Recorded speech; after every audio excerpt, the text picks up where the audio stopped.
Students, मैं सतीश कुमार अग्रवंशी आपके लिए एक नया बैच लेकर के आए हैं सुपर टैट के लिए। तो दोस्तों, बैच स्टार्ट करने से पहले हम कुछ बातों को, कुछ बेसिक, कुछ फंडामेंटल पॉइंट्स, कुछ ऐसे आधारभूत तत्व हैं, बिंदु हैं जिन पे हमें डिस्कस करने की आवश्यकता होती है।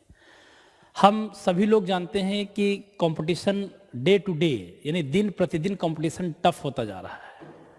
और अगर टफ होने के पीछे लॉजिक है, जो तर्क है, जो कारण है, जो वजह है, वो ये है कि अगर हम अपने आप को जैसा कि कंपटीशन चाहती, यानी कि कंपटीशन के डिमांड के अकॉर्डिंग उस तरह से अगर हम अपने आप को प्रिपेयर नहीं करेंगे तो हम लोग कंपटीशन में सफल नहीं हो पाएंगे, या यूं कहें कि सफल होने के चांसेस थोड़ा कम हो जाएंगे।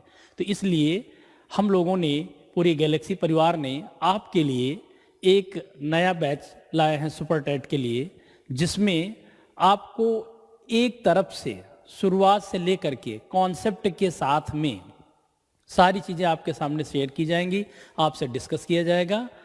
तो उस टॉपिक में कुछ खास पॉइंट भी हम लोगों को ध्यान में रखना है। क्या कई बार क्या होता है कि हम लोग कंपटीशन की स्टार्टिंग कर देते हैं, शुरुआत कर देते हैं, लेकिन हम लोगों को नहीं पता होता है कि इस पर्टिकुलर कंपटीशन में जो नेचर ऑफ क्वेश्चंस हैं वो कहाँ से आएंगी। यानी हम सभी लोग जानते हैं कि हर एग्ज़ाम में, जितने भी एग्ज़ाम हैं, उस सारे एग्ज़ाम में जो नेचर ऑफ क्वेश्चन होते हैं, यानी जो प्रश्नों की जो प्रकृति होती है वो डिफरेंट होती है। नो डाउट वही सब्जेक्ट रहेगा और उसी टॉपिक, वही टॉपिक भी रह सकता है, यानी उसी सब्जेक्ट और टॉपिक से क्वेश्चन आएंगे, उसके बावजूद भी हम लोग उनको क्लियर नहीं कर पाते हैं, या यूं कहें कि क्लियर तो कर पाएंगे लेकिन अलग अलग एग्जाम के लिए अलग अलग लेवल के क्वेश्चन आते हैं। फॉर एग्जांपल, यही इंग्लिश हम लोग एकेडमी में पढ़ते हैं, यही इंग्लिश हम एसएससी और बैंक में भी पढ़ते हैं, यही इंग्लिश हम टीईटी और सुपर टैट में भी पढ़ते हैं, और यही इंग्लिश हम चाहे यूपीएससी और या यूपीपीएससी हो, हर जगह पढ़ते हैं,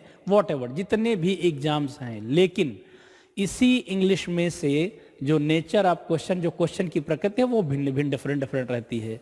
तो अब हम लोगों को करना क्या होता है इसके लिए? पहली चीज ये, एक आपको एक्सपर्ट टीचर चाहिए।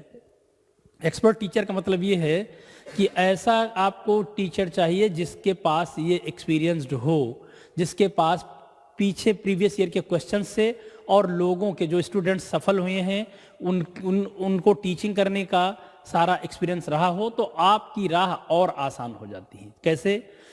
हम लोगों ने अभी तक सुपर टैट, यूपी टैट के थ्रू बहुत सारे बच्चे हमारे सेलेक्ट हुए हैं। उसी स्ट्रेटजी के तहत हम लोग आपके साथ में आज एक पूरा आपका सिलेबस, और उस सिलेबस में पर्टिकुलर किस सिलेबस में कितने क्वेश्चन, किस सिलेबस से, यानी सिलेबस के किस सेगमेंट से आप में कितने क्वेश्चंस आते हैं, लगभग अप्रॉक्स कि कितने क्वेश्चंस आते हैं, उन चीज़ों के बारे में डिस्कस करेंगे।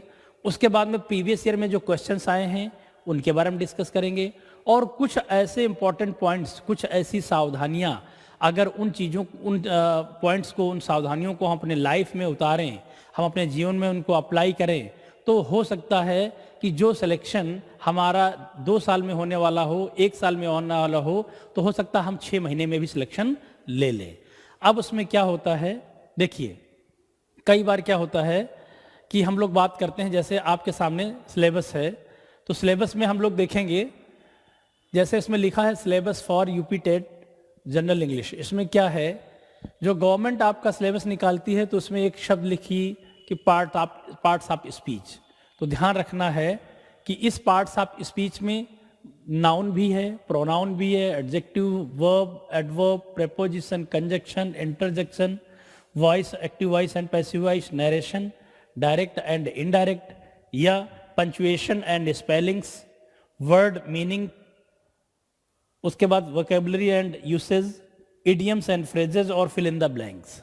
अब देखो, हम लोग क्या करते हैं कि अगर कुछ पॉइंट्स को, कुछ बातों को ध्यान में क्या रखना है, या कौन कौन सी ऐसी बातें जो ध्यान में हम लोग रख लें, वो बातें ये हैं कि पहली बात, जो आपके सुपर टैट के एग्जाम में जो क्वेश्चंस आते हैं, जाहिर बात हम लोग शिक्षक बनने जा रहे हैं और टीटी क्वालिफाई करने के बाद सुपर टैट क्वालिफाई करते हैं, तो इसका मतलब ये है कि कम से कम हम जो कॉन्सेप्ट वाली सारी चीज़ें हैं, अगर उन कॉन्सेप्ट को ध्यान में रखें तो इंग्लिश बाकी सेगमेंट से और इजी हो जाती। वैसे चूंकि हम लोगों का जो बैकग्राउंड रहता है, बहुत सारे हमारे से बच्चे स्टूडेंट्स ऐसे रहते हैं इसमें जिनका बैकग्राउंड मीडियम हिंदी रहता है और उनको थोड़ा फियर रहता है, थोड़ा डर रहता है कि इंग्लिश टफ है, इंग्लिश कैसे पढ़ेंगे, कैसे उसकी मीनिंग लर्न करेंगे। लेकिन ध्यान रखना है कि आपको क्या करना है कि अगर कॉन्सेप्ट वाली चीज़ों को प्रैक्टिकली अप्लाइड करके पढ़ा जाए। प्रैक्टिकली अप्लाइड करके मतलब ये है कि अगर हम नाउन पढ़ रहे हैं तो नाउन हम ऐसे केवल न रट लें कि noun is the name of any person, place और थिंग। केवल संज्ञा किसी व्यक्ति, वस्तु अथवा स्थान के नाम को संज्ञा कहते हैं। नाउन देखें तो हम चेक करें कि अगर हमारे हाथ में मार्कर है, हमारे हाथ में अगर पेंसिल है, इसका मतलब है कि ये भी नाउन है क्योंकि ये नाम बता रहा। तो इस तरह से प्रैक्टिकल चीज़ें हम अगर देखेंगे और इन चीज़ों को लर्न करेंगे तो लर्न करने के बजाय अप्लाइड चीज़ें हमारे दिमाग में आएंगी जो हमेशा हमारे साथ रहती हैं। हम लोग कुछ इसी तरह की कोशिश अभी तक किए हैं जिसका रिजल्ट हम लोगों को मिला है और बहुत सारे स्टूडेंट्स, बहुत सारे बच्चे सेलेक्ट भी हुए हैं और मेरी उम्मीद है और इच्छा भी यही है कि आप भी इसी चीज़ का फॉलो करेंगे और आप लोग भी इन चीज़ों को अप्लाई करेंगे लाइफ में। तो जैसे बाकी बच्चे सेलेक्ट हुए हैं उस तरह से आप लोग भी सेलेक्ट हो जाएंगे, क्योंकि हम लोग टॉपिक के जिस दिन जो टॉपिक हम लोग पढ़ाएंगे तो टॉपिक पढ़ाने के बाद में जो आपको टॉपिक पढ़ाया जाएगा तो उस टॉपिक के हम लोग क्या करेंगे, क्वेश्चंस प्रैक्टिस कराएंगे आपको। तो जब क्वेश्चन प्रैक्टिस करेंगे तो पता चल जाएगा कि पर्टिकुलर किस टॉपिक से किस तरह से क्वेश्चंस आते हैं। तो अब आप आइए एक नज़र डालते हैं इसके सिलेबस पे। जैसे इसमें लिखा है पार्ट्स ऑफ स्पीच, तो पार्ट्स ऑफ स्पीच में जो चूंकि पहला हमारा टॉपिक होता है नाउन, तो इसलिए हम लोगों ने क्या किया कि नाउन के बारे में अगर बात करें तो इसमें लिखा है कि नाउन से क्वेश्चन कितने आ रहे हैं आपके 0, 1 to 05। इसका मतलब क्या हुआ कि ऐसा भी पॉसिबल है कि क्वेश्चन नाउन से केवल 1 आए और ये भी संभव है कि 5 आए। तो इसी तरह से 1 से लेकर के 5 तक ज़्यादातर क्वेश्चन हैं। कुछ ऐसे एरियाज हैं जिसमें फिक्स हैं, जैसे हमने देखा कि एक्टिव और पैसिव वॉइस से जो है इसमें से देखिए एक ही क्वेश्चन आया है, या हमने देखा कि नरेशन है, इसमें से भी एक क्वेश्चन आया है ना। ये देखो एक एक क्वेश्चन आए हैं। तो इसके बाद हम देख रहे हैं कि देखिए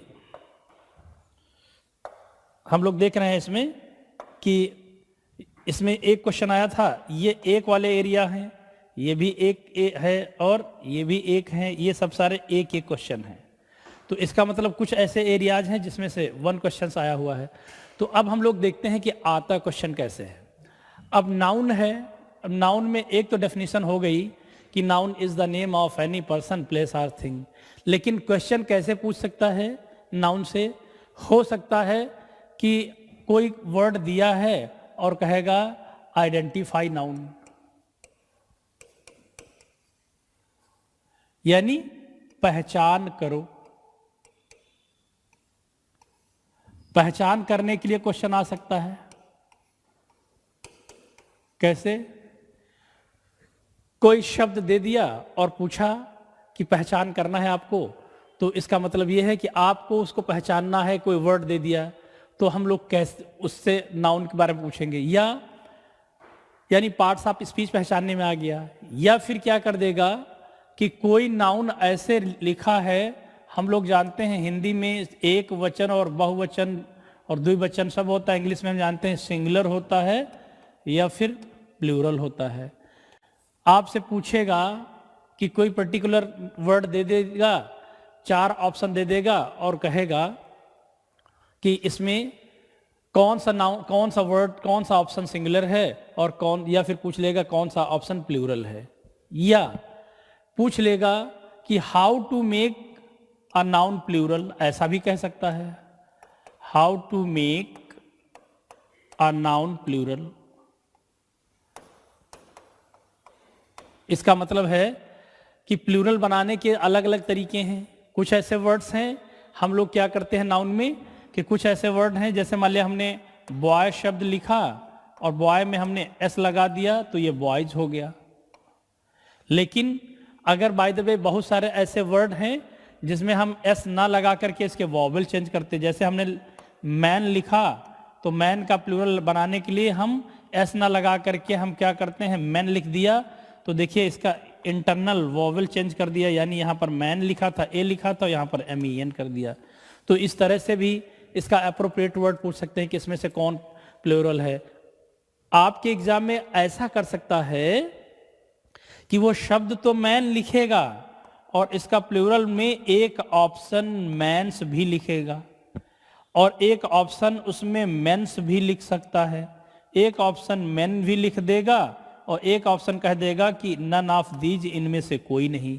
तो अगर हम इन चीज़ों को इस तरह के, हालांकि जरूरी नहीं कि इतना ही छोटी चीज़ पूछे, अगर इन चीज़ों के हमें कॉन्सेप्ट के थ्रू चीज़ें पता होंगी कि कौन ऐसे शब्द हैं जिनका प्लूरल बनाने के लिए हमें एस लगाना पड़ता है, कौन से ऐसे शब्द हैं जिनका प्लूरल बनाने के लिए हमें इंटरनल वोवेल चेंज करना पड़ता है, या कौन से ऐसे वर्ड हैं जिनका प्लूरल बनाने के लिए लास्ट में हम एस ना लगा करके कोई और वर्ड जैसे ए या ई या कुछ और वर्ड ऐसे हैं उनसे भी प्लूरल बनाते हैं, है ना।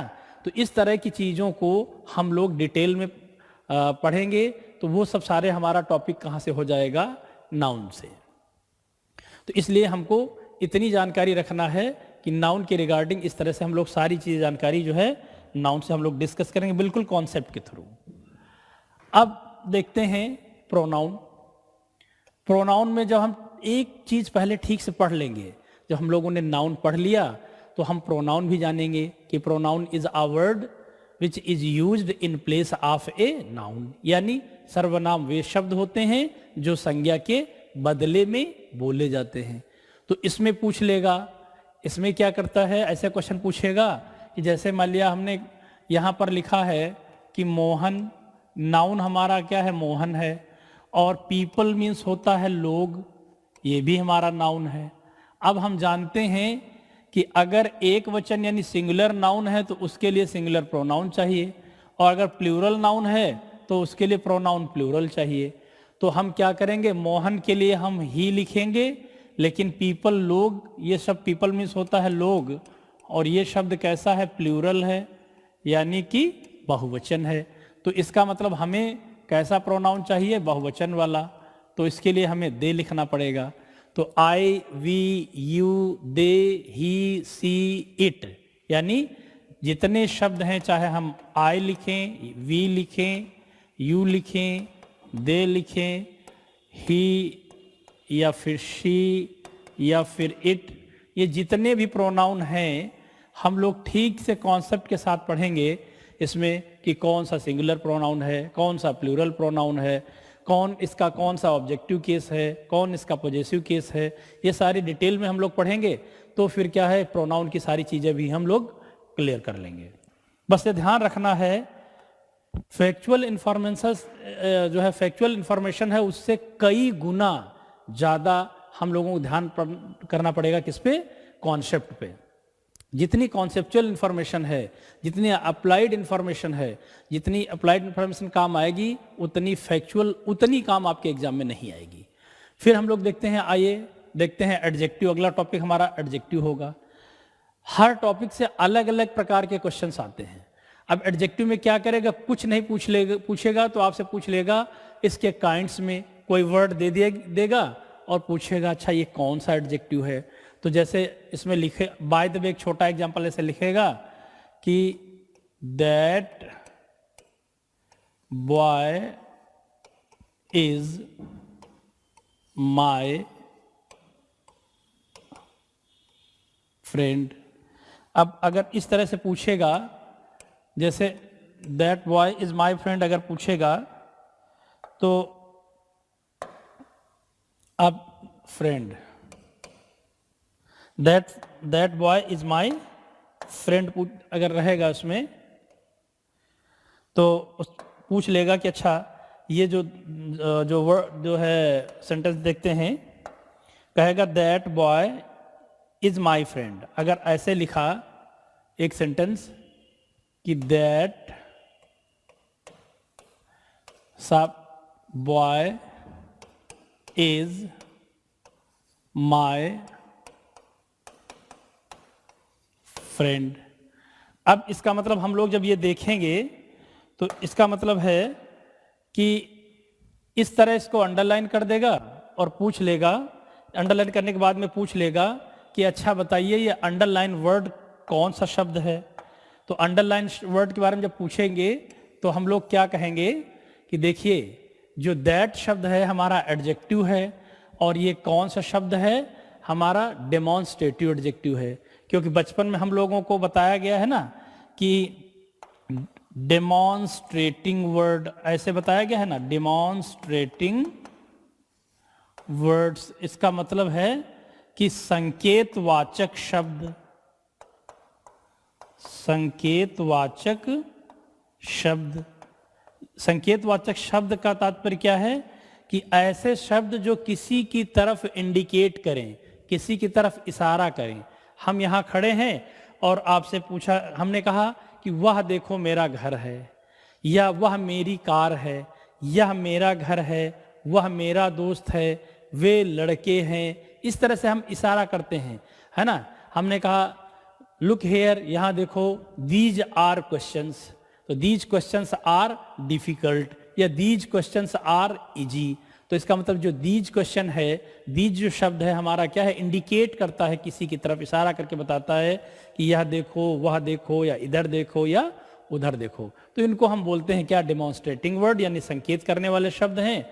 तो इसमें पूछ लेगा अच्छा बताइए कि ये जो अंडरलाइन किया हुआ पार्ट ऑफ स्पीच कौन सा एडजेक्टिव का कौन सा काइंड है, तो हमें कहना पड़ेगा ये डेमोन्स्ट्रेटिव एडजेक्टिव है। या फिर इसी तरह कोई और अगला भी कोई पार्ट ऑफ स्पीच पूछ सकते हैं, अगला भी कोई एडजेक्टिव का काइंड पूछ लेंगे। तो जैसे मान लिया हमने कह दिया कि एक सेंटेंस मैंने लिख लिया कि ईच स्टूडेंट इज ऑनेस्ट। जैसे हिंदी में नहीं हम लोग पहले कहा करते थे, अगर ये कहना हो कि प्रत्येक छात्र ईमानदार है, तो अगर ये बात कहना हो तो हम क्या लिखेंगे, ईच मीन्स होता है क्या हिंदी में, प्रत्येक।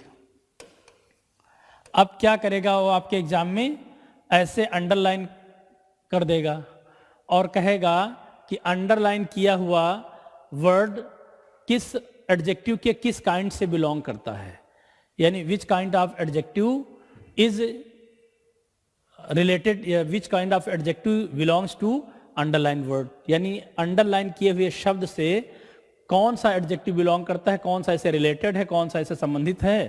तो इसमें 4 ऑप्शन दे देगा, ऐसे लिख देगा कि डेमोन्स्ट्रेटिव वर्ड कौन सा है, या ऑप्शन दे देगा डेमोन्स्ट्रेटिव एडजेक्टिव है, या दूसरे में कह देगा कि ये पॉजेसिव एडजेक्टिव है, ऐसा भी कह सकता है, या फिर कह देगा ये डिस्ट्रीब्यूटिव एडजेक्टिव है। तो फिर क्या है, या फिर कह देगा कि ये इनमें से कुछ नहीं है। तो हम जानते हैं इसका आंसर सी हो जाएगा, यानी ये तीसरा हो जाएगा।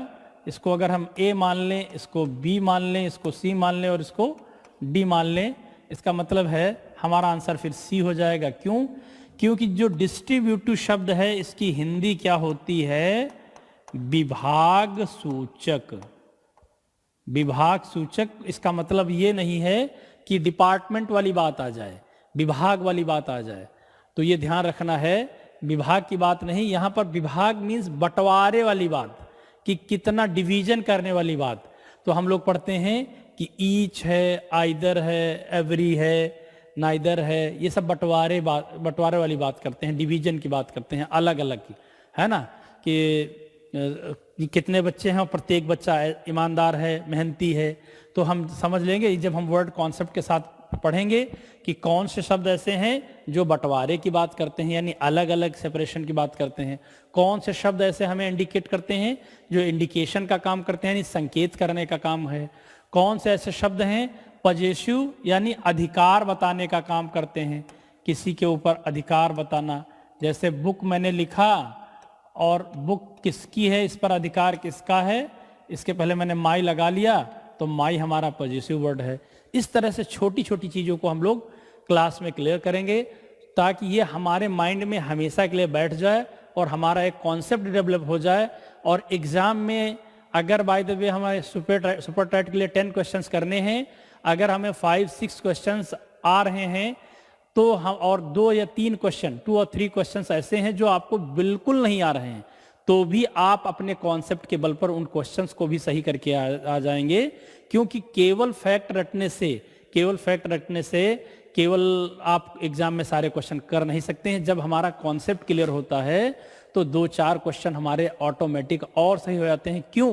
क्योंकि उसी के बेस पर हमारा लॉजिक डेवलप होता है, और जब लॉजिक हमारा डेवलप हो जाएगा तो हम ऑप्शन भी लगाएंगे, तो ऑप्शन लगाने में भी, ऑप्शन भी जो हम लगाएंगे तो सोच के लगाएंगे, बेसलेस ऑप्शन हम नहीं चूज करेंगे, निराधार हम नहीं करेंगे। उम्मीद है ये बात क्लियर हो गई होगी। इसी तरह हम बात करते हैं दोस्तों अब एडजेक्टिव के बाद में वर्ब की। तो वर्ब में हम देखते हैं कि कौन से वर्ब में, चाहे हेल्पिंग वर्ब की बात हो, चाहे मेन वर्ब की बात हो, चाहे मॉडल वर्ब की बात हो या ऑक्सिलरी वर्ब की बात हो, तो देखेंगे कि कौन सा कहाँ पर सिंगुलर सब्जेक्ट है, सिंगुलर वर्ब आ रही है, या बहुत बार ऐसा होता है कि प्लूरल सिंगुलर सब्जेक्ट है लेकिन वो प्लूरल आ रही है, लेकिन वो अलग टेंस होते हैं। तो इन सारी चीज़ों के बारे में हम लोग बात करेंगे, तो फिर वो वर्ब वाला पूरा टॉपिक हमारा हो जाएगा, है ना। तो कैसे कैसे 1-2 हम क्वेश्चन देख लेते हैं। ऐसे कहेगा कि हमने कहा कि मैंने एक चीज देखा कि एक तो छोटी सी बात हमने कहा कि द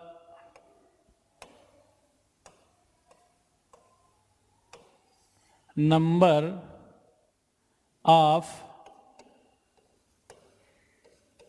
स्टूडेंट्स डैश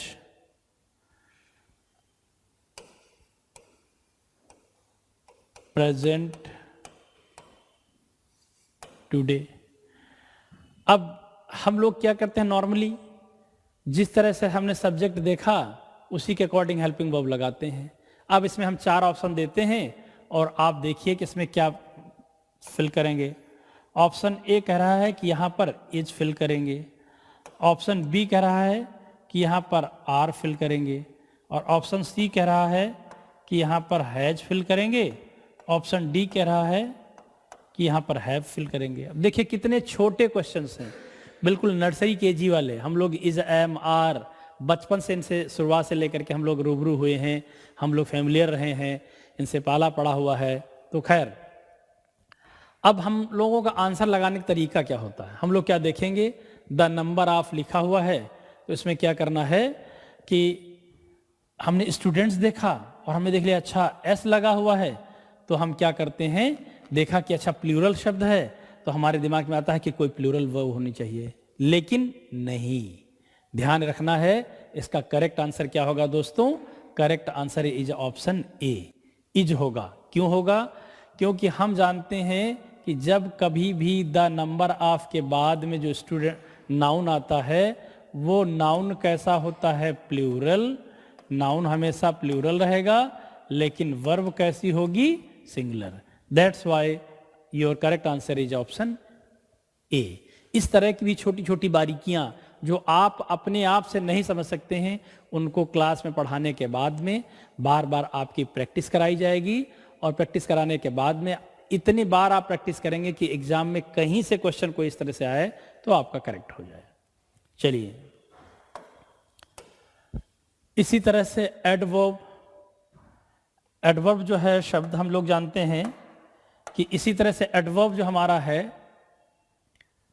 डेफिनेशन की बात करते हैं तो कहते हैं कि ऐसे वर्ड जो हमारा वर्ब और ऐसा शब्द जो है हमारा वर्ब और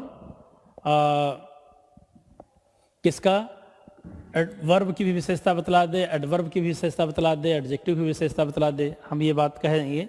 तो ध्यान रखना है कि ऐसे शब्द हमारे जो है विशेषता एडवर्ब की बतलाते हैं। अब इसमें पहचानने के लिए आएगा, अब हम क्या कैसे पहचानने के लिए आए, हम लोग जो बचपन वाली चीज़ें पढ़ें, हम लोग क्वेश्चन गेस कहाँ से करते हैं, हम लोग जैसा हमारे एकेडमिक में पढ़ाया गया है उसी के अकॉर्डिंग हमारा बैकग्राउंड रहता है, और हम लोग क्या करते हैं सोच करके हम सोचते हैं अच्छा कि इसी हिसाब से कोई क्वेश्चन होगा, लेकिन कंपटीशन की दुनिया अलग है और एकेडमिक दुनिया अलग है। उसका एक रीजन क्या है, बहुत सारी ऐसे कॉन्सेप्ट जो वास्तव में एकेडमिक में हमें नहीं पढ़ाए जाते हैं, वो हमारे किस में आते हैं, कंपटीशन में। कैसे, एक एग्जाम्पल के थ्रू देखते हैं।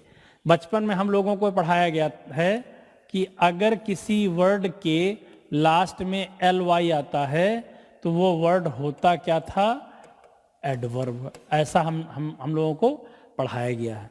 यानी और ये भी बताया जाता था कि ly लिखा है, इसका अर्थ हो जाएगा पूर्वक। तो अब पूर्वक या रूप से, है ना। अब इस तरह से आपके एग्जाम में 4 शब्द लिख देगा और कहेगा कि एक शब्द लिख दिया इसमें CAREFULLY, केयरफुली। एक ऑप्शन लिख दिया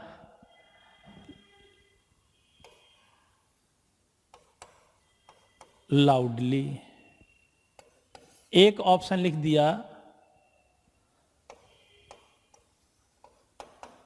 सॉफ्टली, और एक ऑप्शन लिख दिया कोई ऐसा,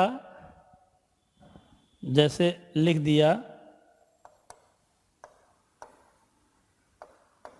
बॉडली। अब 4 ऑप्शन दे दिया और आपसे क्वेश्चन क्या पूछेगा दोस्तों, आपसे क्वेश्चन कहेगा कि which of the following option is an adverb.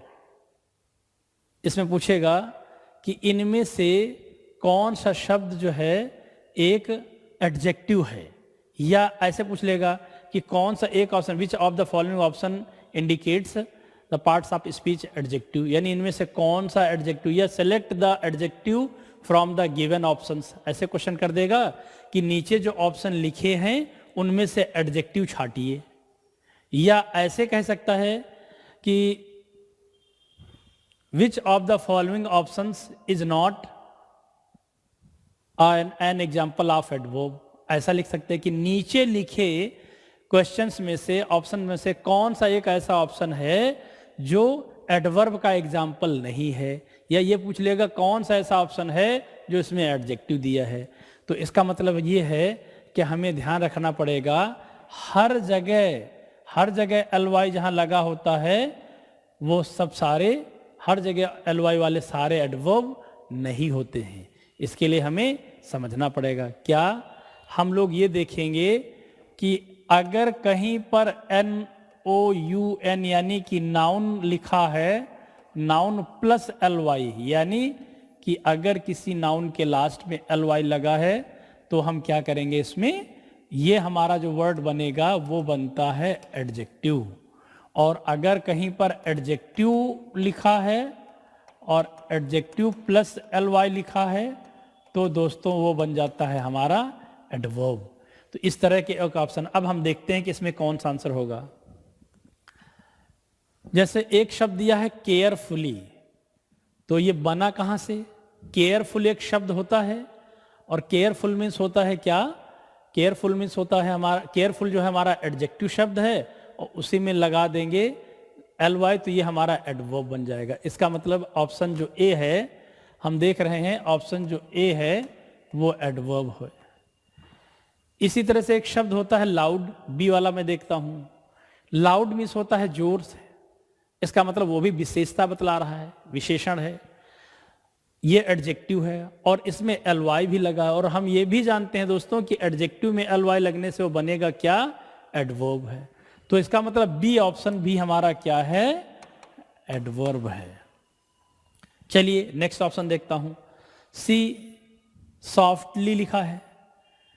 कोई चीज हार्ड है या सॉफ्ट है, यानी अच्छाई या बुराई बताने वाले शब्द क्या होते हैं, एडजेक्टिव होते हैं। इसका मतलब है ये कि सॉफ्ट में ly लगा है, सॉफ्टली हो गया, तो ये भी हमारा वर्ड क्या है, एडवर्ब है। अब बचा हमारे पास एक ऑप्शन डी, कह रहा है कि बॉडली। तो एक शब्द हम जानते हैं पार्ट्स ऑफ बॉडी शब्द होता है। बॉडी मतलब शरीर के अंगों के नाम होता है ना, पार्ट्स ऑफ बॉडी, शरीर के अंगों के नाम। और हम ये भी जानते हैं जिसका नाम होता है, नाउन क्या होता है, noun is a naming word. Noun क्या होता है, केवल नाम बताने वाले शब्द होते हैं। वो चाहे फिर नाम किसी वस्तु का बताएं, चाहे किसी व्यक्ति का बताएं, या फिर किसी शरीर के अंग का ही नाम क्यों न हो, है ना। मार्कर है, पेंसिल है, अगर इसका कैप है वो भी हमारा नाउन है। इसका मतलब है जो बॉडी शब्द है वो हमारा क्या है, नाउन है ना।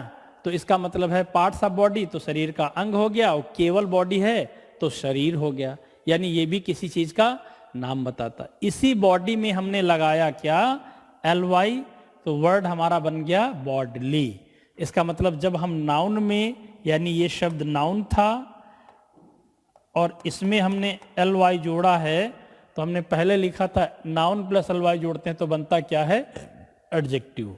तो correct answer is option D. यानी अगर ये पूछा जाए कि which of the following option is indicate an adjective, तो हमारा आंसर डी होगा। या पूछ ले कि which of the following option is not indicate adverb, यानी कौन सा एडवर्ब नहीं है, तो भी हमारा आंसर क्या हो जाएगा, डी। क्वेश्चन कुछ भी पूछ सकता है। उम्मीद है क्लियर हो गई होगी बात। चलिए आगे देखता हूं। अगला हमारा लिखा है प्रेपोजिशन। तो इसका मतलब प्री मीन्स होता है पहले, और पोजीशन मीन्स होता है स्थान।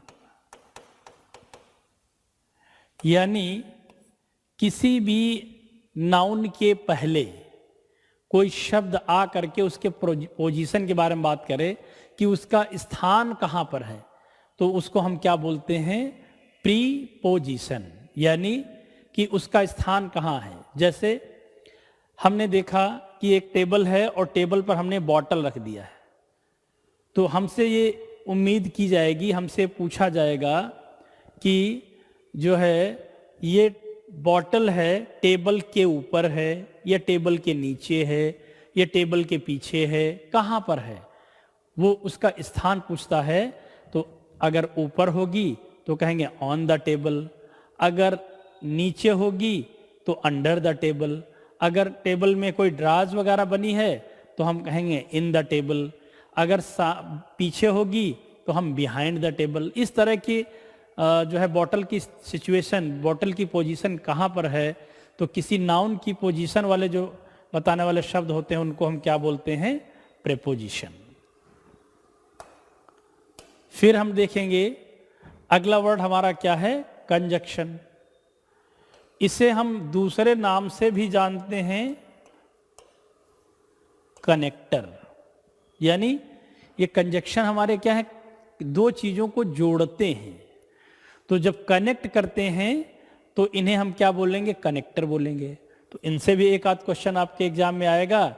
जैसे हमने एक शब्द लिखा राम और एंड श्याम, इसका मतलब राम एक शब्द लिखा, श्याम लिखा है, इसको जोड़ने का काम कौन कर रहा है, एंड कर रहा है। तो एंड हमारा क्या है, कनेक्टिंग वर्ड है, कनेक्टर है, कंजक्शन है। आपसे पार्ट्स ऑफ स्पीच के बारे में पूछ सकते हैं कि ये कैसा पार्ट्स ऑफ स्पीच है, तो हमारा ये क्या है, कंजक्शन है। इसके बाद अगला टॉपिक हमारा है इंटरजेक्शन। इंटरजेक्शन होते क्या हैं, शब्द क्या होते हैं, ये जो शब्द होते हैं सडन फीलिंग एक्सप्रेसिंग वर्ड होते हैं।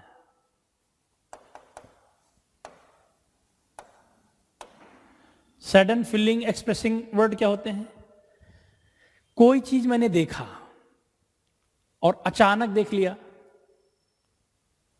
अचानक देख लिया, तो अचानक देखने के बाद हमारे पास इतना टाइम नहीं रहता है कि हम सोच करके बोल रहे हैं, बिना सोचे ही मुंह से आवाज कुछ ना कुछ निकल जाएगी। तो वो जो अचानक आवाज निकलती है यानी सडन फीलिंग एक्सप्रेशन। और कैसी आवाज, जैसा आपने उस समय फील किया। कोई ऐसी सामने सिचुएशन देखा और आपने कहा, देख लिया, जैसे मान लिया कहीं जा रहे हैं, घने जंगल से होकर के जा रहे हैं, बिल्कुल सुनसान एरिया है, अकेले हैं, सन्नाटा है, डरते हुए निकल रहे हैं कि किसी तरह से हे राम इतनी रास्ता किसी तरह से कट जाए। अचानक आप देखा 10 कदम चले थे कि बाएं से देखा एक भयानक शेर आपके रास्ते पर आ गया। आप क्या कहेंगे? कहेंगे वाह कितना अच्छा हुआ, ऐसा तो नहीं बोलेंगे। इसका मतलब जो अचानक डर से जो जिस तरह की भी आवाज आएगी वो सब सारे वर्ड हमारे क्या हैं? इंटरजेक्शन।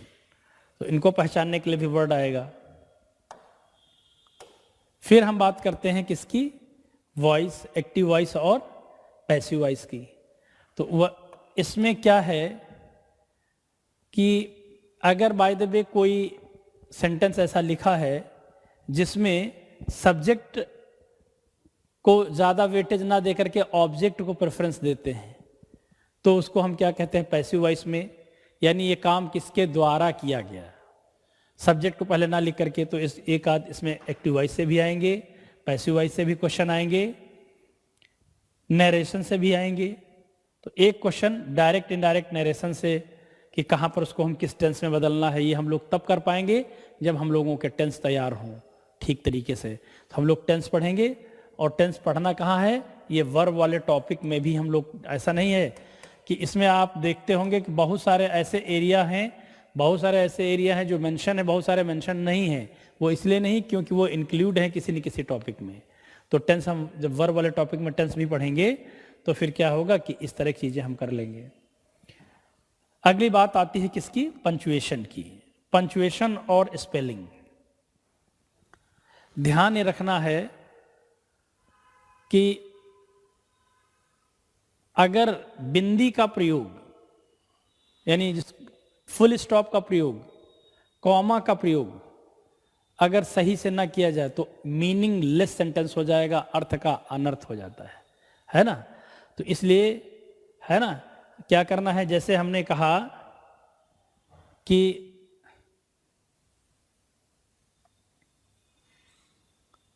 Ram come here. अब आपको कॉमा कहाँ लगाना है? आप बताएं कि राम के बाद लगाएं या कम के बाद लगाएं या हियर के बाद लगाएं। तो हमें देखना होगा ये कि देखिए जिसको हम इंडिकेट कर रहे हैं, बुला रहे हैं राम को, तो राम के बाद हमें कॉमा लगेगा। तो कहाँ पर कॉमा लगाना है या फिर कहाँ पर हमें सेमी कॉलन लगाना है, इस तरह के जो वर्ड हैं ये हम पंचुएशन में पढ़ते हैं और उसकी स्पेलिंग्स में। आगे स्पेलिंग की कुछ एक आध क्वेश्चन ऐसे दे दिए जाएंगे और पता चले कि वो स्पेलिंग करेक्ट पूछ लेंगे या इनकरेक्ट पूछ लिया, किसी भी तरह की स्पेलिंग ऐसी है जो पूछ लिया। वर्ड मीनिंग भी हम लोग पढ़ेंगे, कौन सी जो आपके पैसेज वगैरह में आएंगी किसी तरह से, तो उसी में वर्ड मीनिंग, वोकेबलरी और उनका यूज कहाँ पर कैसे यूज करेंगे, इसी में कुछ ऐसे इडियम और फ्रेजेज भी पढ़ेंगे और फिल इन द ब्लैंक्स भी पढ़ेंगे। तो आज हमने सिलेबस में देखा कि इन एरियाज को हम देखेंगे। अब हम क्या करते हैं कि कोई एक टॉपिक ले लेते हैं हम लोग आज और देख लेते हैं कि उस टॉपिक को पढ़ते हैं और समझते हैं और देखते हैं कि क्या क्या उसमें है। तो हम लोग देखेंगे आज टॉपिक आपके सामने। पहले हम लोग प्रोनाउन पढ़ेंगे और प्रोनाउन के बाद में जो इसके प्रीवियस ईयर के क्वेश्चंस आए हैं उन क्वेश्चंस को भी देखेंगे। तो अब हम देखेंगे कि प्रोनाउन टॉपिक है। तो किसी भी टॉपिक को पढ़ने का तरीका एक ये है कि जैसे मैंने कहा कि एक तो डेफिनेशन हम लोगों ने एक जानते थे कि pronoun is a word which is used in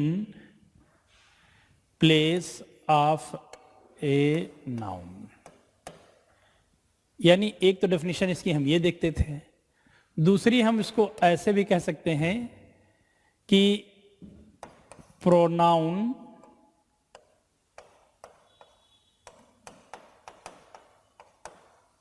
substitutes noun. यानी चाहे हम ये डेफिनेशन लिखें दोस्तों और चाहे ये लिखें बचपन वाली, समझना ये है, ये बचपन में हम लोग पढ़ते थे। और ये क्या है? प्रोनाउन सब्स्टिट्यूट्स नाउन, बहुत छोटी डेफिनेशन है। प्रोनाउन जो है नाउन का विकल्प है। तो अब हम क्या करते हैं, देखेंगे कि डेफिनेशन के बाद में देखेंगे कि हमें क्या क्या चीज़ें इसमें पढ़नी है। जैसे हम लोग देख लेंगे कि जैसे वर्ड हमें देखना है कि प्रोनाउन वाला शब्द आया, तो प्रोनाउन में हमने देखा कि उसके काइंड्स कितने हैं। तो प्रोनाउन के हम देखेंगे उसके काइंड्स क्या हैं। तो काइंड्स में हमने पढ़ लिया कि पर्सनल प्रोनाउन है, रिफ्लेक्सिव प्रोनाउन है, डेमोन्स्ट्रेटिव प्रोनाउन है, डिस्ट्रीब्यूटिव प्रोनाउन है, इंटरोगेटिव प्रोनाउन है, रिलेटिव प्रोनाउन है। यही सारे क्वेश्चन इसके होंगे। तो अब हम लोगों ने जब देखा कि एक हमारा पर्सनल प्रोनाउन है, पर्सनल प्रोनाउन है। दूसरा हमने देखा कि रिफ्लेक्सिव प्रोनाउन है। Third one is emphatic pronoun है। Fourth one is demonstrative pronoun है।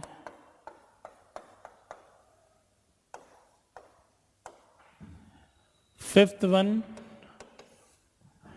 डिस्ट्रीब्यूटिव प्रोनाउन है।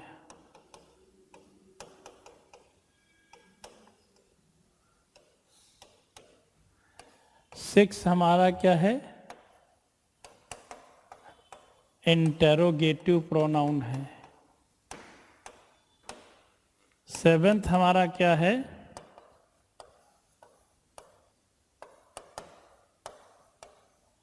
रिलेटिव प्रोनाउन है। इसका मतलब ये हुआ कि personal pronoun, reflexive pronoun, एम्फैटिक pronoun, demonstrative pronoun, distributive pronoun, interrogative pronoun, और एक हमारा ये भी है क्या? Reciprocal pronoun.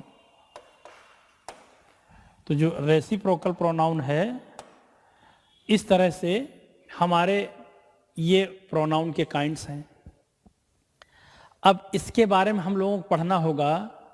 तो सबसे पहली बात जो हमें पढ़नी होगी वो ये कि अगर कोई प्रोनाउन, जैसे हम अगर किसी भी लैंग्वेज की बात करें तो शुरुआत हम कहाँ से करते हैं? सबसे पहले लेटर होता है, अक्षर होता है, फिर वर्ड होता है, फिर फ्रेज होता है, फिर एक सेंटेंस बनता है।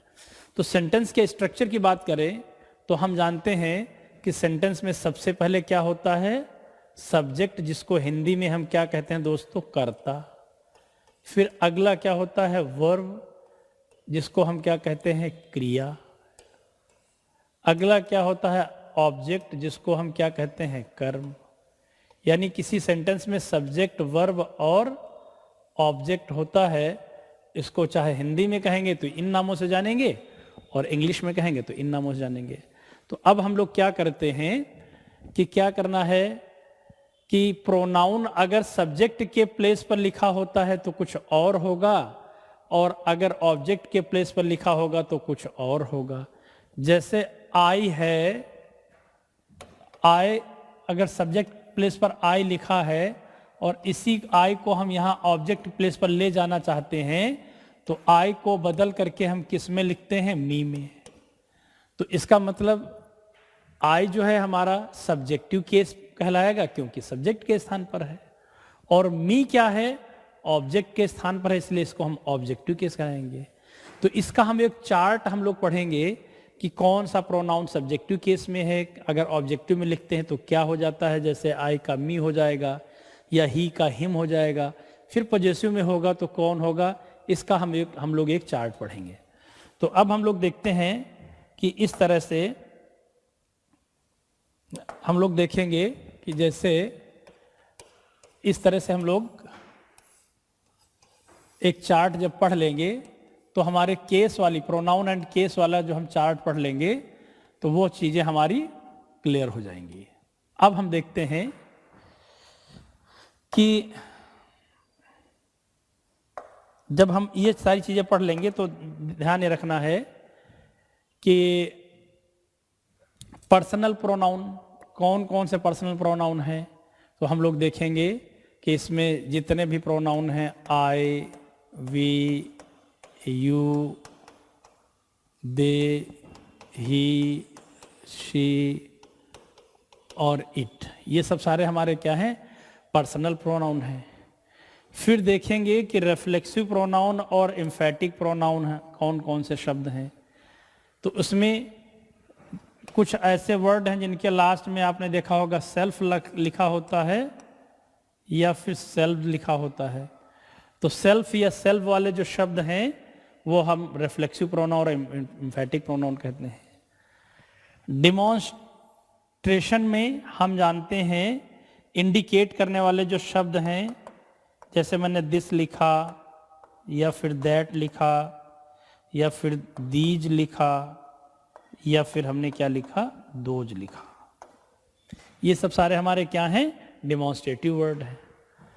इसी तरह से ईच लिखा या फिर हमने आइदर लिखा या नाइदर, ये सब हमारे शब्द क्या हैं, डिस्ट्रीब्यूटिव प्रोनाउन है। फिर उसके बाद में ये पूछेंगे कि इंटरोगेटिव वाले कौन से प्रोनाउन हैं। तो क्या है, प्रश्न पूछने वाले, जैसे हमने हु लिख दिया, होम लिख दिया या फिर हुज लिख दिया या फिर विच लिख दिया या फिर व्हाट लिख दिया, ये सब क्या प्रश्न पूछने का काम करते हैं। ये सब सारे हमारे इंटरोगेटिव हो गए। उसके बाद में रिलेटिव में देखा तो यही जो शब्द हैं ये रिलेटिव की तरह यूज होते हैं। इनके साथ साथ में हम आगे इसमें एक शब्द और दैट भी जोड़ लेते हैं। रेसिप्रोकल प्रोनाउन में दो ही शब्द आते हैं, ईच अदर और वन अनदर। क्या अंतर है, जब दो लोगों की बात हो तो हम क्या लगाते हैं, ईच अदर, और मोर देन टू यानी दो से अधिक की बात हो तो हम क्या लगाते हैं, वन अनदर। तो दोस्तों पहली हमारी प्रायोरिटी होनी चाहिए कि जो हमारे काइंड्स लिखे हैं कम से कम पहचान लें कि जैसे पर्सनल प्रोनाउन में पर्सनल प्रोनाउन है उसके ये शब्द हैं और रिफ्लेक्सिव प्रोनाउन सेल्फ लगाने वाले शब्द हैं। इस तरह के सारे शब्द एक बार हम लोग पहचान लेंगे और फिर उनको उनके यूजेस देखते हैं कि कैसे क्या उनके यूजेस हैं, कहाँ पर किसका क्या यूज है। तो अब हम क्या करेंगे कि प्रीवियस ईयर के जो क्वेश्चंस हैं उन क्वेश्चंस पे आते हैं और क्वेश्चन पे देखते हैं कि कैसे कैसे क्वेश्चन पूछता है और क्यों वो आंसर होगा ये समझते हैं। तो चलिए अब हम लोग आते हैं कहाँ पर, प्रीवियस ईयर के क्वेश्चंस पे। तो हम लोग देखेंगे कि जो प्रीवियस ईयर के क्वेश्चंस हैं वो आपके सामने हैं। देखिए क्वेश्चन नंबर फर्स्ट कह रहा है हमारा कि fill in the blanks with suitable pronoun, यानी यहां पर जो गैप है, खाली जगह है, तो इस खाली जगह में आपको क्या करना है कि एक अप्रोप्रिएट प्रोनाउन फिल करना है। सेंटेंस कह रहा है कि my son and my daughter are very fond of. अब देखिए सेंटेंस में माई सन लिखा है, माई डॉटर लिखा है, दोनों को जोड़ने का काम कौन कर रहा है, एंड। तो एंड कनेक्ट कर रहा है, तो एंड हमारा यहां पर क्या है, कनेक्टर है। हालांकि हम लोग बात अभी इसकी कर चुके हैं तो कि कनेक्टर किसे कहते हैं, तो बार बार यहां कनेक्टर की बात हम लोग नहीं करेंगे। अब क्या करेंगे कि my son and my daughter are very fond of. अब चार ऑप्शन लिखा है, चार ऑप्शन लिखे हैं। ऑप्शन ए कह रहा है कि हर सेल्फ, अगर हर सेल्फ कर दें तो इधर एक मेल जेंडर को डिनोट करता है, एक फीमेल को, और हर सेल्फ कब आएगा, फीमेल वाले के लिए। तो ये हो नहीं सकता है, यानी इसका मतलब ए ऑप्शन हमारा नहीं होगा। अब सेंटेंस का सेंस कह रहा है कि my son and my daughter are very fond of. इसका मतलब है कि ये एक दूसरे के दोनों शौकीन हैं, यानी इसका मतलब एक दूसरे का बड़ा सम्मान करते हैं। तो बात कितने लोगों की हो गई? 2 लोगों की हो गई। किसकी किसकी? एक तो माई सन है और एक माई सन है और दूसरा कौन है? My daughter. तो कितने लोगों की बात हो गई? 2 लोगों की, यानी एक ये है और एक ये है। टोटल कितने हो गए? 2। जब टोटल 2 हो गए तो अभी हम लोगों ने प्रोनाउन देखा कि जो हमारा एक रेसिप्रोकल प्रोनाउन होता है जिसमें ईच अदर और वन अनदर होता है, तो 2 की बात करेंगे तो हम ईच अदर लगाते हैं और 2 से अधिक की बात करें तो हम वन अनदर लगाते हैं। तो right answer is option B. यानी ए नहीं लगा सकते क्योंकि हर सेल्फ लिखा है, डी नहीं लगा सकते हैं क्योंकि यहाँ पर हिमसेल्फ लिखा है, लेकिन यहाँ जो दोनों जेंडर डिनोट करते हैं। अब आया देमसेल्फ में, सब्जेक्ट प्लूरल है लेकिन बात जो कह रहा है सेंटेंस में वो कह रहा है कि एक दूसरे की जो मीनिंग निकलना है तो ईच अदर ही देगा, देमसेल्फ नहीं देगा। तो that's why my correct answer is option B. उम्मीद है कि बात क्लियर हुई होगी। अब हम लोग बात करते हैं नेक्स्ट क्वेश्चन की। तो नेक्स्ट क्वेश्चन आपके सामने है, क्वेश्चन नंबर 2। देखिए, I know the man wrote this letter. कुछ इसका भाव ये कहना चाह रहा है कि मैं उस आदमी को जानता हूं जिसने ये पत्र लिखा है।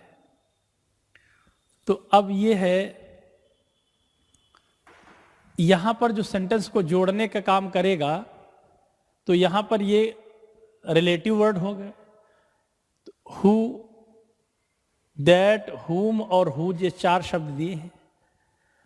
तो यहां पर क्या होता है, रिलेटिव प्रोनाउन में हम कुछ पर्टिकुलर वर्ड हो गए दन, अगर कहीं पर वही वाला सेंस हो या उसी का सेंस हो तो हम फिक्स है कि रिलेटिव प्रोनाउन में हम क्या लगाते हैं? दैट। द सेम का अगर अर्थ हो कहीं पर, जैसे हमने कहा या बिल्कुल उसी तरह का डॉग है, उसी तरह के जिस तरह का कल मैंने मार्केट में देखा था, तो हम कहेंगे कि this is the same dog that I saw in the market yesterday. यानी उसी तरह का है, द सेम आ गया है तो फिक्स है कि उसके आगे जो रिलेटिव प्रोनाउन आएगा वो कौन सा आता है? दैट ही आएगा। तो इसका मतलब आपको यहां पर कुछ भी सोचना नहीं कि रिलेटिव प्रोनाउन क्या आएगा, क्योंकि द मैन वही वाला सेंस आ गया। इसका मतलब आपका करेक्ट आंसर क्या हो जाएगा? यहां पर बी हो जाएगा। इसके बाद हम लोग बात करेंगे किसकी? अगले क्वेश्चंस की। अगले क्वेश्चन, 3rd क्वेश्चन पे देखता हूं क्या है। 3rd क्वेश्चन में कह रहा है कि I talked to a group of children. मैंने बच्चों के समूह से बात किया और फिर आगे कह रहा है सम ऑफ वर वेरी इंटेलिजेंट। ये कहना चाह रहा है कि मैंने बच्चों के समूह से बात किया, उनमें से कुछ बच्चे ऐसे थे जो इंटेलिजेंट थे। तो अब ये ध्यान रखना है कि यहां पर हम क्या भरें। तो उनमें से की बात करेंगे तो इसमें कह रहा है, चूंकि हम सब जानते हैं कि जो चिल्ड्रन शब्द है ये कैसा है? प्लूरल है ना। चाइल्ड शब्द होता है, चाइल्ड सिंगुलर होता है, एक वचन होता है, और चाइल्ड से ही शब्द बना क्या? चिल्ड्रन। और चिल्ड्रन शब्द कैसा है? प्लूरल। खैर, तो प्लूरल तो सारे ऑप्शन दिए गए हैं। अब हमें डिसाइड करना है कि ये देयर्स जो है, चिल्ड्रन ना होता तो देयर्स होता, इसलिए ये है नहीं।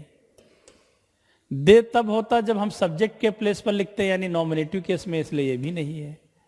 देयर के बाद कोई और नाउन चाहिए, ये भी नहीं है। इसलिए करेक्ट आंसर हमारा क्या है? ए। यानी सेंटेंस हमारा हो जाएगा कि I talked to a group of children, some of them. अगर देम शब्द यहां पर मेंशन कर देंगे तो some of them were very intelligent. कैसा आया है? जैसे मान लिया हमने देखा क्यों देम ही क्यों आया, तो इसको एक बात और क्लियर कट समझ लीजिए आप सभी लोग। क्या? जैसे ऑफ क्या है? हमारे प्रीपोजिशन है। क्या है? प्रीपोजिशन है। और प्रीपोजिशन के बाद जो प्रोनाउन आता है वो कैसा आता है? ऑब्जेक्टिव केस में। और ऑब्जेक्टिव केस क्या होता है? हमने अभी डिस्कस किया था कि अगर सब्जेक्ट के प्लेस पर आई लिखा है, इसको ऑब्जेक्ट के प्लेस पर क्या लिखेंगे? तो मी हो जाएगा। अगर बाय द वे सब्जेक्ट के प्लेस पर दे लिखा है तो इसका ऑब्जेक्टिव केस क्या हो जाएगा? देम हो जाएगा। ये हम लोग क्या करेंगे? एक इसका चार्ट बना करके पढ़ेंगे। अब यहां पर हमने देखा सम ऑफ लिखा है। ऑफ हमारा शब्द है क्या? प्रीपोजिशन। उम्मीद है कि बात क्लियर हो रही होगी। जब ऑफ शब्द मेरा प्रीपोजिशन है और हम ये भी जानते हैं प्रीपोजिशन के बाद केस कौन सा आता है? प्रोनाउन का, ऑब्जेक्टिव केस का। तो ये जितने सारे ऑप्शन दिए गए हैं ये नॉमिनेटिव केस के, लेकिन देम क्या है? ऑब्जेक्टिव केस का। तो correct answer is option A. उम्मीद है इस तरह से बात आपकी क्लियर हो गई होगी। चलिए अब हम लोग नेक्स्ट क्वेश्चन की बात करेंगे, क्वेश्चन नंबर 4 की। उम्मीद है कि बात बिल्कुल क्लियर हो रही होगी आपको। क्वेश्चन नंबर 4 कह रहा है कि choose the correct pronoun to complete the following sentence. Sentence कह रहा है कि नीचे लिखे सेंटेंस को कंप्लीट करने के लिए इसमें से ऑप्शन में से आपको कोई एक चुनना है जो सेंटेंस को मीनिंगफुल बना दे। तो जब सेंटेंस को मीनिंगफुल बनाएगा तो उसके लिए आप क्या हमने लिखा? दिस बुक इज, और and that book is mine. तो अगर हम देखते हैं बाय द वे, अगर दिमाग में आया कि हम आवर बुक लिख लें तो ये सेंटेंस क्या फिर बन जाएगा कि this book is our book and that, यानी यहां से लेकर के पूरा सेम हो जाएगा। तो ये सेंटेंस गलत हो जाएगा। क्यों? एक बार हम बुक का पहले जिक्र कर चुके हैं और उसी बुक का दोबारा फिर से हमें मेंशन करना पड़ेगा, और एक ही सेंटेंस में सेम नाउन को रिपीट नहीं किया जाता है।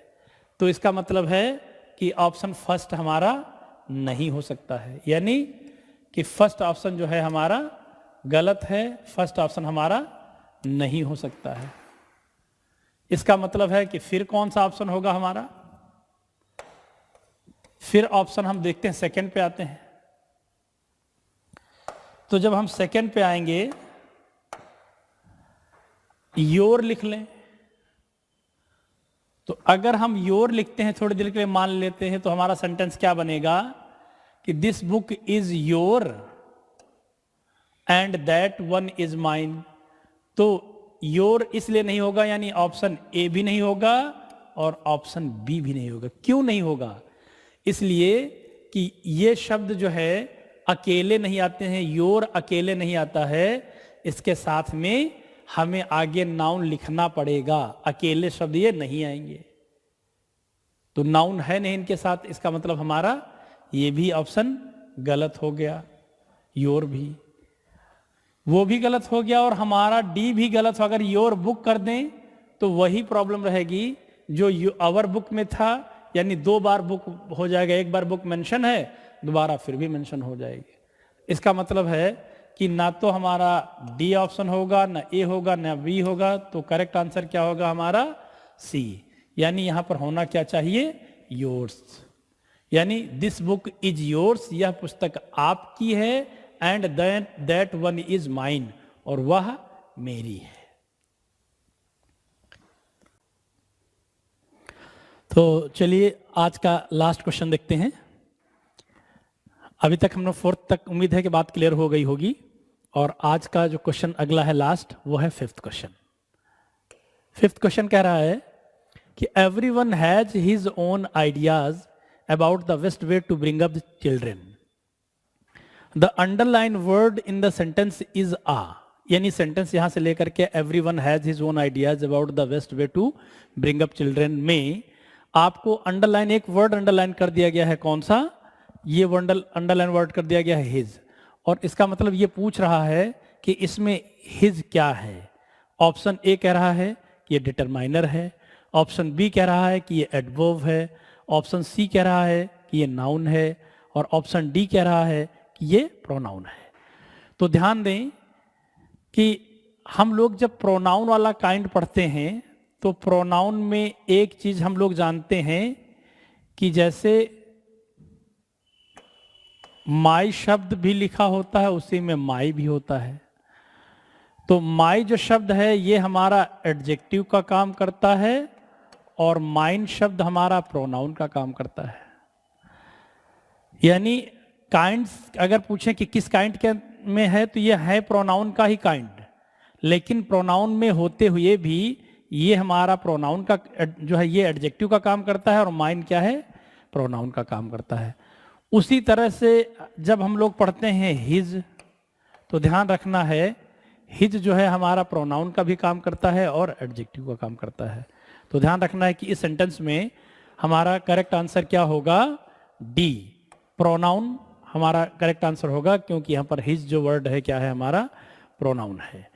तो उम्मीद है कि आज की क्लास ये आपके समझ में आई होगी, और ये 5 क्वेश्चन आपके प्रीवियस ईयर के क्वेश्चंस थे, और आज हम अपनी क्लास यहीं पर वाइंड अप करना चाहते हैं।